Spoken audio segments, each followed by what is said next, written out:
Thank you everyone for coming. I don't suppose it's got much to do with us. It's more to do with the wonderful organisers and Bossa, the lovely people here for hosting it. But I don't know who's heard of Tomb. Obviously I have, but yeah, we're going to pretend it's about half the audience. That's good. So Tomb. This is a game that myself and Andrew made along with a couple of artists in about a week in total, spread over about 3 weeks in spare time for Gamecity. We're going to sort of talk through the gestation of it. Andrew's going to cover some of the more technical challenges because apparently that's what you guys want to hear rather than my sort of designery blabber. And yeah, I'll just jump in, and a few of you played it over in the corner and you'll get a chance afterwards. So for those who don't know, Gamecity is this amazing festival in Nottingham. I've got to give it a shout out. It's Ian, right, who runs it? Yeah. And it's just the most fantastic festival of games. If you've never been, you really, really should. It's every year. This year was number 8, I believe. Yeah. And every year they do something different. They have like curated games, sort of installations. They have indie games in rooms. They have indie games made especially for the event, which Tomb was one of them this year. And it's just, yeah, it's just celebratory and exploratory. So if you've ever been to a Eurogamer Expo or anything like that, it's the complete like antithesis. Antithesis? Too much mulled wine, obviously. It's the opposite of that. It's just a bunch of people who love games gathering in Nottingham and celebrating how wonderful they are, and all aspects of it. So it's a really wonderful thing to be part of, and it's actually how we met at Gamecity 2 years ago. So it's very special to us, to both of us. Many pints and your cake. Many pints and my cake, exactly. Cake, literal cake, not some sort of, you know, you filthy, filthy people. So the deal with this year, last year they had a massive tent, and I've got some pictures to show as well, but this year they had 2 giant screens, and that was the sort of the focus for the whole festival. And they put out pitches to indies, essentially like requests for proposals for games specifically designed for these big screens. They got people like Mike Bithell and I'm going to go completely blank on everyone else. Martin Hollis, who did GoldenEye back in the day, oh crikey, Sophie Halden, Richard Marchand, creative director on Uncharted 2. But a lot of them dropped out, didn't they? Yeah. Because they saw Tomb, and they were like, "Oh, we can't compete with that." No, they dropped out because they're not in the right country for it. So basically, they did that and they announced it, and it was a big deal. And we kind of felt a bit left out. And we kind of went up to the organisers and asked, you know, well, what about us? We met here, we bonded over this festival, and we'd really like to contribute. And they said, oh, don't worry, there's space for everyone. So basically, anyone could pitch an idea. You can just go to the website and pitch an idea for these big screens that we're going to dominate the city square over the entire week. And we just thought this is fantastic. Even if we do a bad job, it's going to be some sort of exposure for us and sort of our fledgling company. So that's what we did. So Gamecity 7 last year, it was this massive tent inside, and basically you could see Minecraft there. They have like papercraft, all kinds of fun for the family and all kinds of things like that, and a fairly decent sized screen at the back. And you can see like this is the city square, that's the inside of the tent. It's pretty enormous, and when it rains, which it does a lot in October in Nottingham, it's a really good idea. So some of us were like, really, why would you want to replace that with an open screen? But it turns out it worked really well. This is Martin Hollis's game, which was Find Love, I think. Aim for Love. Yeah. Aim for Love. Where basically you've got 2 cameras at the top screen, and they're just looking for people to make a new friendship or a new romantic relationship. Yeah, that was it. Yeah, and then whoever got picked then goes up and picks the next people from the crowd, and it's quite a neat idea. But you can see the size of the square. You know, it's kind of for the week. It's the event in Nottingham, so it's really, really good fun and wonderful to be sort of allowed to be part of it. So the first idea for Tomb was to make a Nightmare style game. Pretty much the only idea. The only idea, yeah, you're right. That's a nightmare, but not the one that we meant. That's the one that we meant. So yeah, we recognise this, hopefully most people. And the broad idea came from sort of, you know, a multiplayer game, having some kind of maze or labyrinth, and the idea that you're involving more than just one player. So you've got these massive screens, you're in a town square, there's going to be people. You don't really want to just have one person playing the game and then, turning up and having a big queue or something. So as soon as we thought of Oculus Rift, I don't know why we thought of Oculus Rift, because, making a game in like less than 3 weeks in our spare time for giant, specific use for 1 week isn't challenge enough. We thought, let's do Oculus Rift. We haven't actually done it before. We don't actually own one. We don't own one. Let's do that. That sounds like a great idea. Trial by fire, I suppose. And something, we wanted to do something without combat. I mean, maybe that's because we've all watched too many YouTube videos of things like Amnesia and things like that. It's very trendy to have first-person games with no combat in these days. But and also the whole family friendliness of Gamecity. If you have something with a lot of combat and a lot of swearing and whatever in the middle of Nottingham city centre with young families during half term, it's not going to go down well. There'll be a lot of dropped ice creams, and we didn't want that. So, I'm not used to Max. So a labyrinth, obviously, but not that kind because that's got too much crotch. So we wanted as many people involved as possible. These crowds of people, as I said, and we wanted to get them involved. And so a cooperative game rather than a competitive one. Well, maybe both. Why can't we do both? And again, like Andrew said, suitable for showing to families and friends. It can't be gory, or rather it could, but the authorities would have clamped down. Or we would have perhaps been moved to a late evening slot, and we wouldn't get as much exposure because half of everything we do is for PR and attention because we're insecure like that.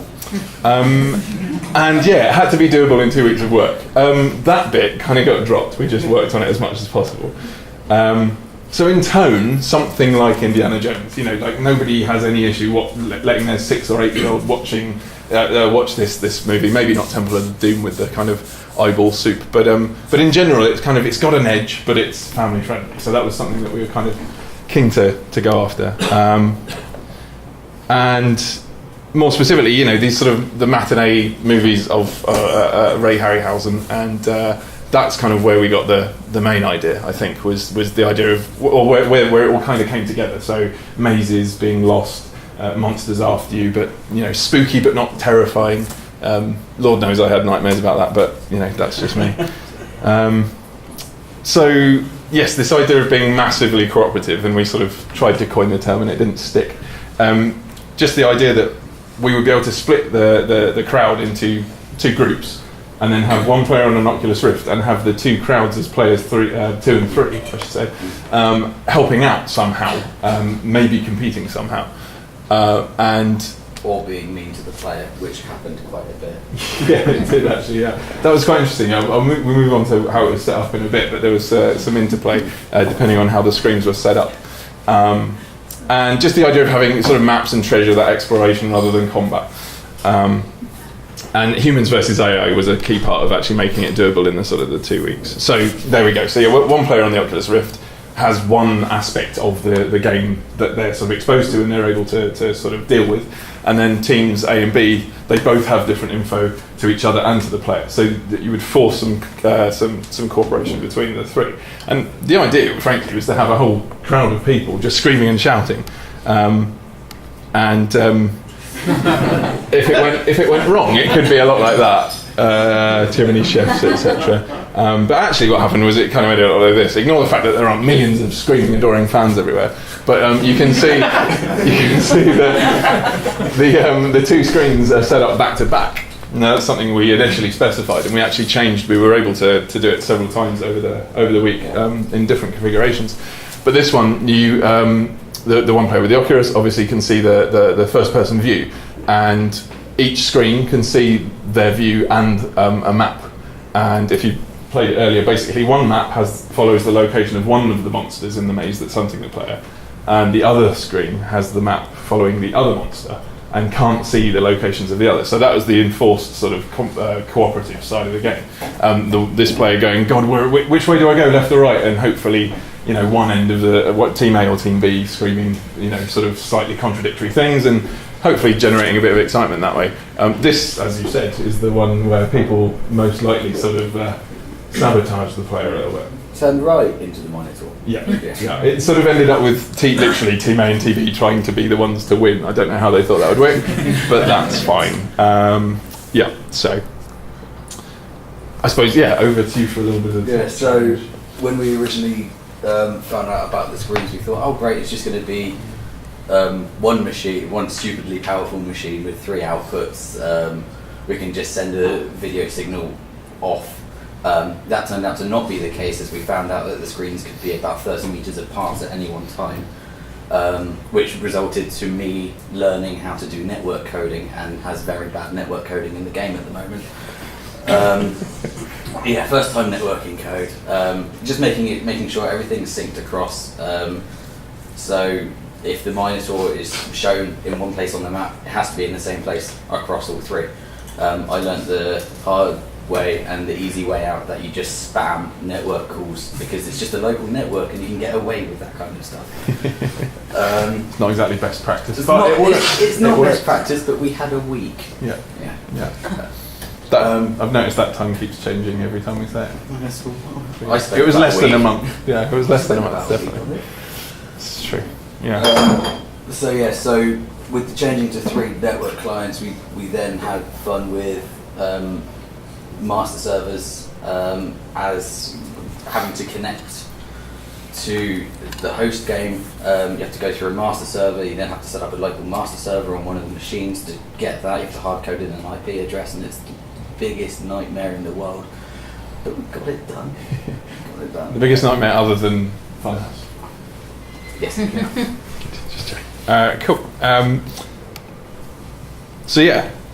We were told in no uncertain terms that there'd be crowds of people, hundreds of people playing these games every day. It's Nottingham, right? It's full of people. It didn't quite work out that way, but it didn't really matter, I suppose. It was more like a few hundred. Yeah, I think. Well, I guess we had hundreds of people looking at it, and there was probably a queue of 20. Past it very quickly. And walking past it very quickly. Yeah, it was all a bit weird. But part of that was the kind of something we didn't either of us sort of expect. Right, is the sort of the poor performance side of it. So they're literally like standing there with a mic, having to tell people as they come up how to play the game, what's expected.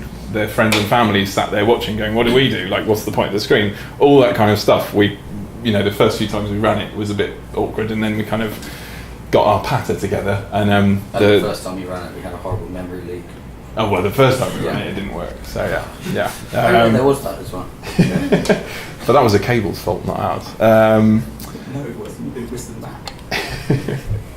And just the whole idea of a game as a it's not a piece of art, but as an installation, it's something that people can just approach and understand, and trying to sort of adapt to that. It wasn't really an Oculus Rift challenge, but it's certainly something that we didn't really expect. We probably should have, but it was quite exciting. We were expecting this. And we got that, which is adorable. Look at all those people. It was lovely. Part of the appeal, I think, was genuinely the Oculus, right? There's always a bit of like, oh wow, what's this? The future has arrived.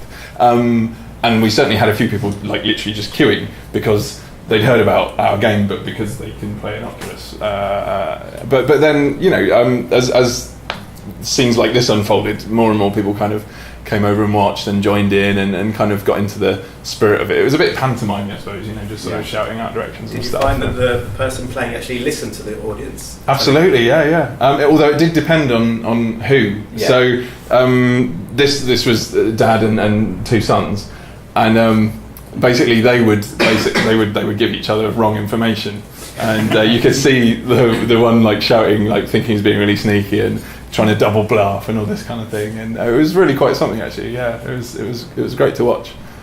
I have no idea what the next slide is. Okay, so That's what the next slide is. Blue is other Andrew. We are colour coded tonight. We are a little bit. I actually have a colour. But one of the other problems that we came across was because of the size of the market square. How are the people going to talk to each other? If you've got a crowd of people shouting, how are you going to single out what they're saying? Are we going to have people with microphones and the Oculus player with a headset? But if the Oculus player's got headphones on, can't necessarily hear microphone, so it was a big balancing act, and it just ended up, I think, on the second day they just shoved the screens together and everybody was just stood side by side, almost like in a circle, holding hands. Singing Kumbaya. It was good. Like they had some really professional like PA guys. So obviously these screens they're not just off the back of a lorry or Dixon's or something like that. And yeah, they had all the sound set up and the audio visual equipment, and they had literally like 20, 30, 40 meter HDMI cables to sort of set up the whole thing. So whatever we wanted, they could help. And like you say, the first time with the split teams, it wasn't quite working how we hoped. We found that everybody was congregating around the screen, which had the Oculus on it, and the other screen was completely empty. There was no one there. We had a steward trying to get people to go to that screen, but everybody just saw the Oculus and just went to the other screen and ignored him. So he was just stood by himself going, "You should go left." Just stood there for about half an hour trying to do that. Yeah. But yeah, that was because we hadn't actually properly tested it in a big crowd. We tested it with maybe 4 of us. So we couldn't foresee this whole, people are going to congregate around the Oculus, people are going to ignore one of the screens. So the tech guys were good in just changing the entire configuration to suit us. Yeah, and as people dropped out, like the famous Richard and Marshall, we got their spots and they basically just made their arrangements to our arrangements, which was quite nice.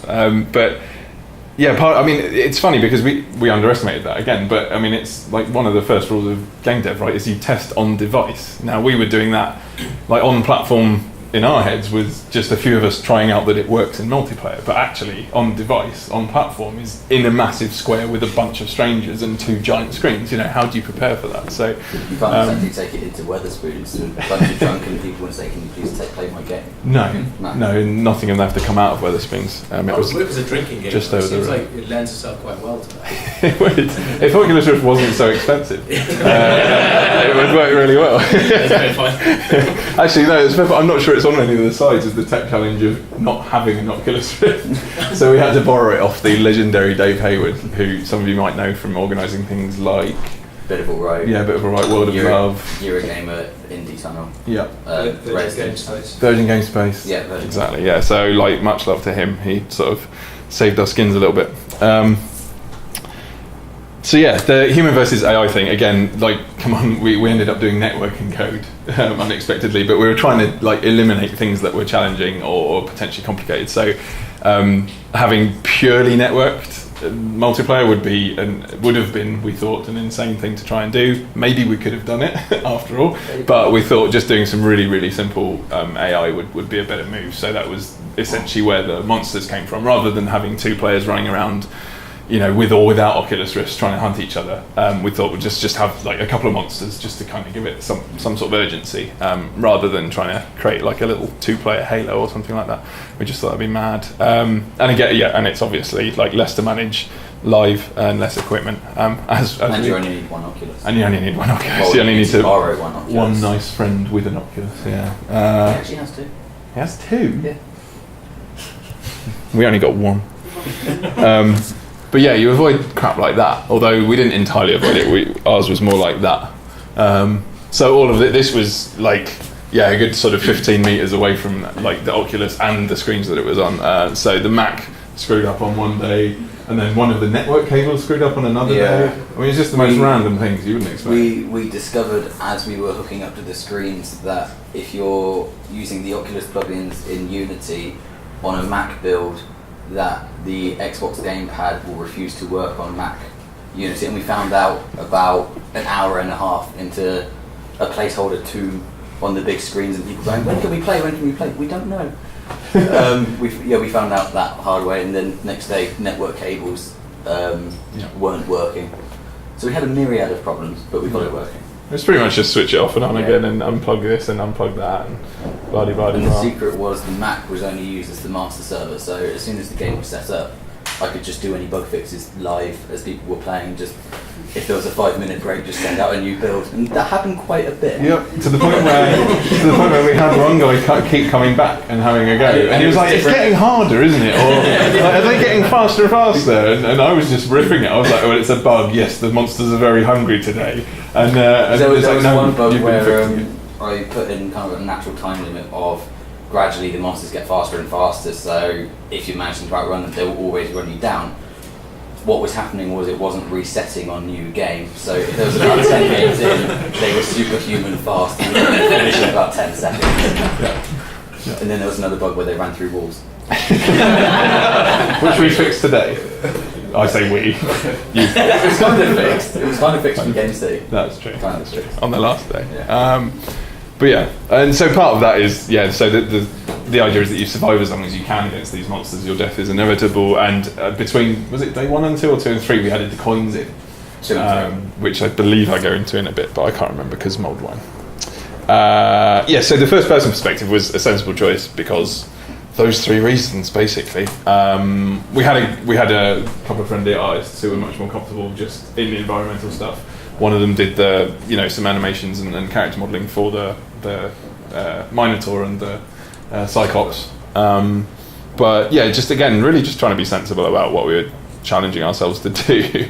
I say sensible; it was already a bad idea by that point. But and that, again, Unity, it's got an Oculus plugin basically, so it just sort of made sense. We were not trying to make that. That would just be silly. We ended up making that, which actually looks alright, doesn't it?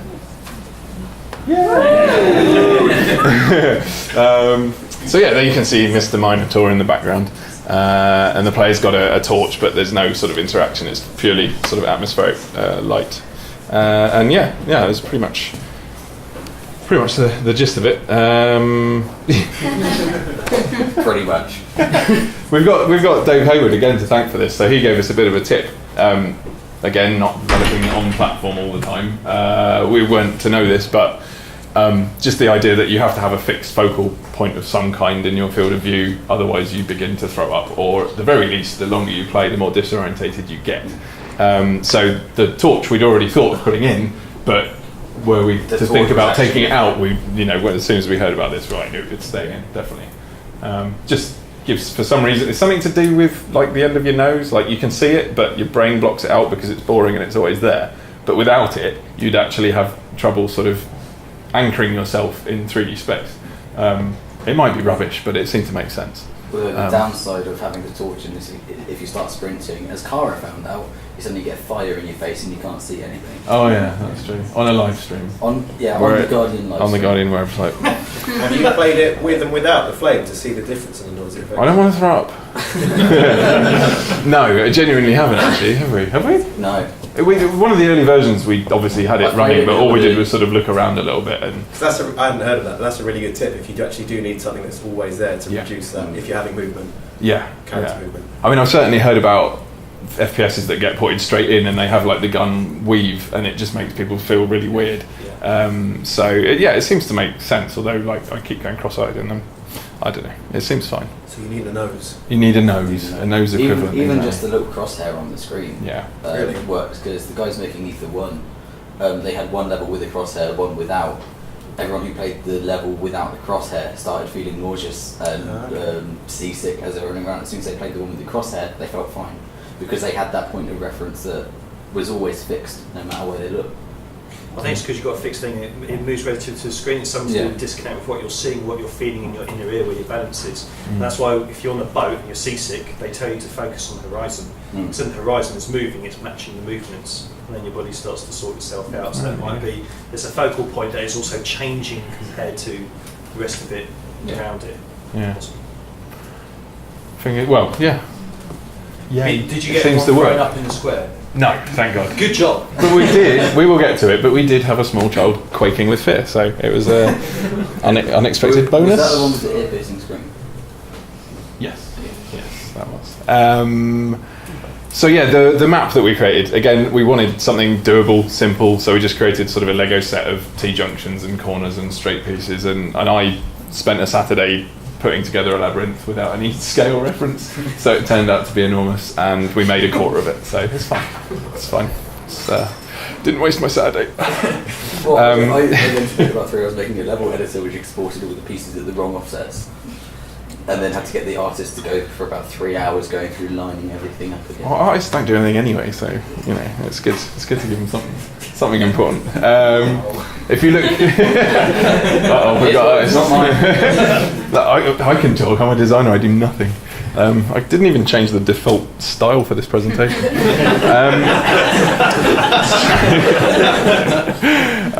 But yeah, so one of the side effects, like one of the things we did actually sort of perceive happening ahead of time was that, yeah, we'd have a crowd of people, ideally something like Nebworth, and we'd want to, make it quite easy to explain what's going on. Like the crowd's part in the game, their role at least was quite a simple thing to understand. And a top-down 2D map of a maze, like everybody age sort of 3 and up is fairly familiar with that as a concept. So rather than doing anything flashy, we literally just had a camera above the actual map, and then just like layered some sprites over the monsters floating. Is that right? They're just they're just literally in the centre of the screen. They're literally just 3D spheres floating in the air. And because the camera was following the monster centred, you could get away with less. Yeah. There you go. So that was going to be it. I think it was what the top left, was it? Oh no, red and green. Oh, it was red and green. Oh, nice. There you go. So I can recognise my handiwork, sort of, or at least half of it. So yeah, I suppose that was a little bit of that. With the optimising for overhead views, originally we were going to use that previous picture, but it was actually a lot quicker just to put the camera in, and our artist reversed the normals on the top of each of the pieces, so that when you're inside the tomb, you can see the roof. As soon as you're on top, you see in, and just do a flat orthographic camera, and it just looks like a 2D map. Yeah. Like that. So that was just the quick smoke and mirrors. It took 30 seconds. I didn't have to worry about getting a big sprite sheet in. Yeah, it's all about quick shortcuts and stuff. And so one of the things it says there, the section identification, it's sort of taken inspiration from Mario Dash or Chase or something on Nintendo Land on the Wii U. Just the idea that, and this is something we didn't get a chance to implement, that there's drapings and things like that. The set dressing would be sort of color coded to these sort of quadrants, and they aren't. Yeah, they don't change colour. They do. Do they? Yeah. Since when? Okay, they do. So we did put this in. The idea that the player in the first person view would be able to sort of say, I'm in the red zone, I've just come from the green. So at least the other players who wouldn't initially have had their view to take into account would be able to sort of have some idea of where they are in relation to the monsters that they were. So originally on the top-down map, it was going to be that you couldn't see where the player was. Full stop. Again, after the first day, we discovered that actually having a player marker in was a lot more beneficial. It sort of served the fun of the crowd rather than our highfalutin ideas about what the game should be. It also meant the crowd, so if they saw the Minotaur coming from one way, the Cyclops coming down a corridor, they could see where the player was and then just send it towards the Cyclops, and by the time they see the Cyclops, they turn around and the Minotaur's there, and the crowd loved that. Yeah, and that was the thing with when we added the actual player's eye view, you get the payoff as well, right? So when the player's like, oh god, hiding in a corner, and there's a Minotaur comes out, the whole crowd gets that sort of scare, rather than just seeing 2 dots converge, which we should have thought of, but that's the great thing about it. We managed to sort of change things overnight. How long did you play for without that? Without the player marker on? It was literally the first 6 hours? Yeah, the first 6 hours. So. Well, how different was that? Like, it sounds like a completely different game. It does, doesn't it? Yeah. It was. You could guess where the player was by seeing where the dots were moving towards. Yeah. I think with more development time we could have made it work, but it's more complex to change. So like if the player had a bit more information, and if we slowed the pace down a little bit, then it would have given more time for that communication to happen. But in the live sort of arena, it was just more fun to have things just happening, and it's about 1.5 minutes people lasted, so there wasn't really a lot of time for like getting into the whole. Apart from that, I guess it works in the Mario thing because everyone can see where they are. They're like, I'm going into red, I'm going into left, but if the audience can't do that, then yeah, exactly. But yeah, was there another? I thought someone coughed. I don't know. How are we doing for time? Does everyone care? Okay. I'm not sure if that's a good or bad thing. It starts getting light. Yeah.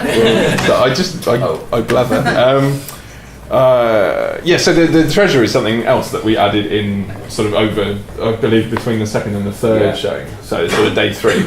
This is something that we wanted in from the start, but I mean, it adds all of these things to the game. So much like in Mario, there's the optimum path, and then there's the one where you get all the points. And it's that whole idea of trying to give the player a moment or several moments where they see a Minotaur coming, but if they can dash forward and then hang a left just before it gets to them, because there are more coins, then that's great. We put them in, and it kind of just helped draw people through the maze, which was good, but it never really created those moments, again, because it's about a minute and a half of play. You don't really have the time to sit down and sort of think it through. And I think we got more scares out of the coins indirectly because of the coins, because people were focusing so much on finding the coins, not realising one of the beasts was about to come around the corner at them. They just got this sudden surprise of, oh, there's something there. Yeah. And the first few players that we saw the first couple of days would sort of wander around looking at all the nice graphics and things, and that was great. But then they'd sort of forget that there was a game happening. So it was nice to sort of see the cracks in the map. Less said about the cracks in the map, the better. But yeah, so how did we go about? Placement is another smoke and mirrors. Everywhere that there's a path node for the AI pathfinding, a coin spawns. And that was just so much quicker than having to place all the coins. It just meant that I could place the pathing. Coins appear. That was, again, about a 2-minute hack. And it meant the problem with that then is it increases the loading time, because then each of the nodes is booting up. And because it's an A-star system, they're calculating all their initial heuristics. Then it's doing a coin and it's removing components, adding components. And that's why if you play over there, you'll see the two PCs start really quickly, but because my Mac is rubbish, my Mac will take about 30 seconds longer to boot up. Yeah. And there was a bit of a problem when we sort of resized as well, because things got spread out. Yes. Basically, technical term, heuristics, something like that. So yeah, the Oculus Rift itself is obviously, it draws crowds. It's a new piece of tech. We spoke about the torch as a reference point and making people not throw up, which is doubly important when you're borrowing the Oculus Rift, I should say. And yeah, I mean, it just helped so much in that it's a spooky game. We wanted people jumping, and it just helped so much. We really didn't do anything magical or interesting or clever in terms of the atmosphere. The fog is simply like distance fog, right? It's just distance. Yeah, and the lighting, there's very little of it, and that was it. But as soon as you put that mask on, it just adds so much. The only lights in the game are your torch and the beast's eyes. Yeah, that's it. That's the only lights in the game. There's like a tiny amount of ambient, right? So it's not completely black. But yeah, it's just something really, really great about the Oculus, which I'm sure everyone here already knows. But yeah. So we covered the Oculus, the gamepad a bit earlier, and the other thing we had is, because I couldn't afford Unity Pro, I had to be hunting around the internet for trial keys everywhere, just to get, because the plugins for Oculus you can't use with Unity Free, so you have to have Unity Pro trial. I think our trial ran out the evening of the last day of Tomb. Which was a relief. It was a relief. All things that considered. was the Walking Dead key. Oh, was it? Yeah. So yeah, we entered a game jam, the Walking Dead game jam, and by entering that, you get a pro key. So, pro tip for pro keys is enter jams that offer them. Like, we have no intention. This is probably going to go on the internet. Pro keys have been from game jams. Yeah. So basically, every single pro key we've had has been from a game jam. Some of them we went to. And some of them we didn't. It's fine. It's their own silly fault for offering them. It's their silly fault for publishing it on their website. So yeah, that was sort of the bullet points of the game. Like, I remember we were walking from Clapham Common to Clapham North Tube, and that's when it sort of solidified the most. I forget. I think we were on my way to a jam actually, or something like that. And the reality is ... over in the corner. So you've all got to come and have a play when I shut up. The reality was this. So this was the placeholder. The first day, two screens back to back. Day of technical problems. So this day we never actually got to play it, did we? No. Which was a shame, but yeah, it was kind of an exciting thing anyway, and it's a grand sort of arena to be in with that wonderful town hall there. This is it, massively bloomed out, being played as Dusk Falls, which is quite wonderful. So you can kind of get an idea of the the stage and the glory and everything that we're still sort of romantically thinking about. That's a bit more representative. Like most of the afternoons, we had a crowd like that, I suppose. Which it's not Nebworth, but it'll do. We were quite pleased. This was day 2, I believe, so we were still having them back to back, the 2 screens, and we sort of.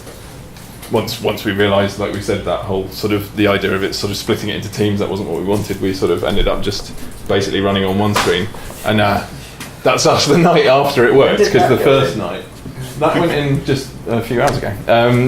So we have a celebratory cigar when things go right. So this went on the night that it actually worked, and I think. That's the end of it, other than the quaking kid, so it's a bit of a mean thing to save it to the end. But basically, it wasn't the one in the photo, but there was a lady and 2 young boys who just loved it. And they kept coming back, I think, 3 or 4 times. I think the mum was trying to tell me how to design the game and how to change it as well. It's always good to have critical feedback. I know, but... It turns out it wasn't their mum. Did you know that? Really? Yeah, it's a little bit weird. So, Stolen them. yeah, well, this is the thing. So they came back, and the second time, one of the youngest kid got really, really scared. I mean, it is mega immersive, right? But he was literally shaking like that, and like, oh god, we're gonna get sued. So we took the Oculus off, and we were like, are you okay? He was like, and he wouldn't talk, and we were like, oh, this has gone horribly wrong. Broken a child, yeah, not good. And it's like, well, but his mum said it was okay. Like, how is this going to work in the courts? And then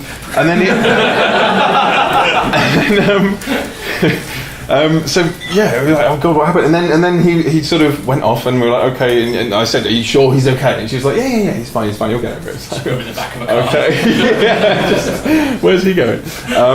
And then we had a couple more people, and then they came along again. They got back into the queue, and I was like, really? Is this okay? Like, okay, if you're okay with it, are you sure this is okay? And he was like, yeah, I really, really want to play. So he had another game, and then he shat himself again. It was like, what's going on? So we did it, yeah, we had this child quaking with fear twice, and then it turns out it was his aunt, not his mum. And so I was just like, oh dear, you're going to get in so much trouble when that kid gets home and can't sleep for weeks. But we didn't put any of our contact information up, so we're okay. And that's probably the biggest tip I give. If you take one thing away from this, it would be that. That is it, basically. Thank you for listening to us. We've done a few Game Jams things, and we've usually released them on Tumblr or something. We might get a chance to do the same with this. Check it out. Maybe over Christmas. Meantime, Arndreth, ARNDRETH, and Spiltmilk Studio on Twitter. Give us a follow, say hello, and come and have a play in a minute. And that's it. Thank you.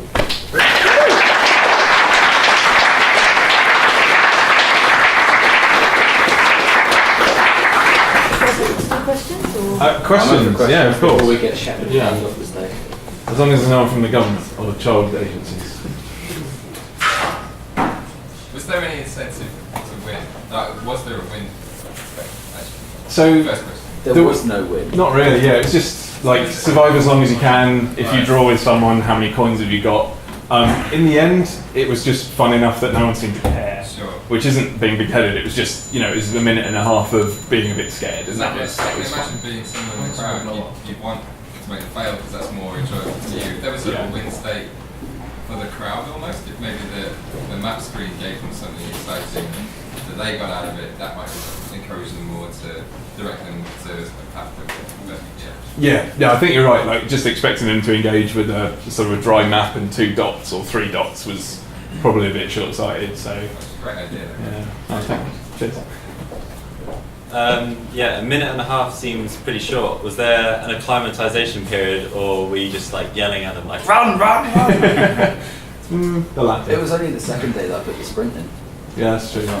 But did people like sort of look confused for a bit before they sort of got the hang of it? Yeah, the first time they put it on, it was just wandering around.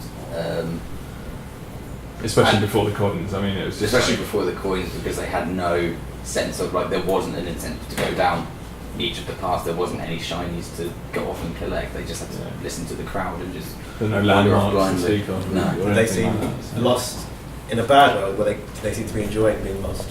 I think they were enjoying it. Yeah, it's hard to tell, but yeah, they certainly weren't complaining. Like everyone who finished was like, "Oh, that was really cool." Didn't matter on what day and how many improvements we made to it. So I don't know why we bothered.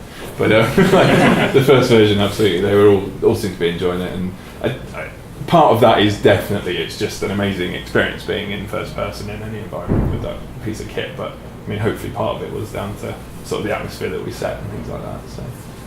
Did you get anyone having a bad reaction to it?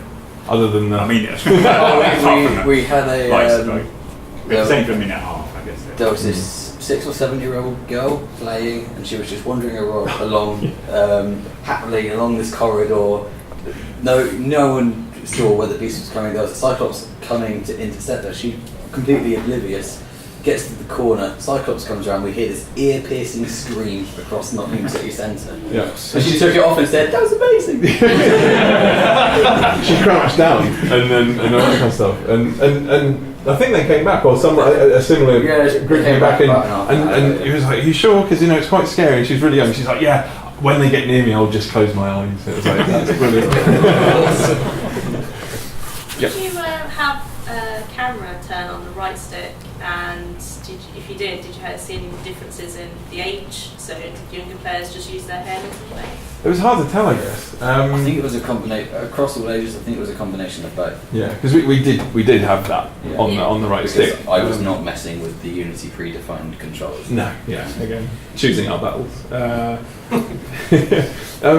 think it's safe to say that the people who were experienced with more the pad than the Oculus were happy using both, and then they seemed to sort of get used to the fact that they don't need to use the stick as much, and then others just didn't even bother with the stick, like they were just playing it with one hand on the movement essentially and just sort of looking around.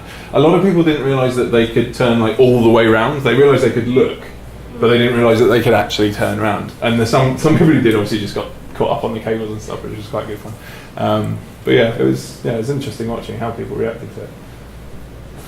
Any more questions?